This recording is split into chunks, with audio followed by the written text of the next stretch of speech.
ദൈവമായ കർത്താവ് മനുഷ്യനെ ഗാഢ നിദ്രയിലാഴ്ത്തി. ഉറങ്ങിക്കിടന്ന അവൻ്റെ വാരിയലുകൾ ഒന്ന് എടുത്തതിന് ശേഷം അവിടെ മാംസം കൊണ്ട് മൂടി മനുഷ്യനിൽ നിന്ന് എടുത്ത വാരിയല് കൊണ്ട് അവിടുന്ന് ഒരു സ്ത്രീക്ക് രൂപം കൊടുത്തു. ഇത് അങ്ങനെ ഗാഢ നിദ്രയിലാഴപ്പെട്ട ആദത്തിൽ നിന്ന് ഹവ്വ ഉണ്ടായി.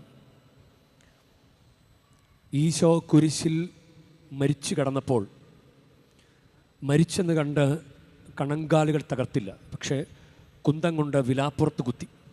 അപ്പോൾ അവിടെ നിന്ന് രക്തവും വെള്ളവും ഒഴുകി.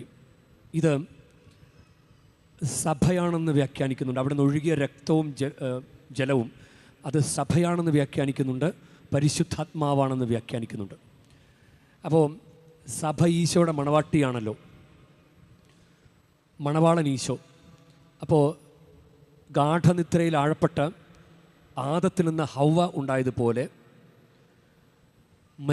കുരിശിൽ മരിച്ചു കിടന്ന് ഈശോയുടെ ആ ഒരു വിലാപ്പുറത്ത് നിന്ന് അവിടെ നിന്ന് ഒഴുകിയ രക്തവും ജലവും അത് സഭയാണെന്ന് ഒരു വ്യാഖ്യാനമുണ്ട്. കർത്താവിൻ്റെ മണവാട്ടി രൂപപ്പെട്ടു.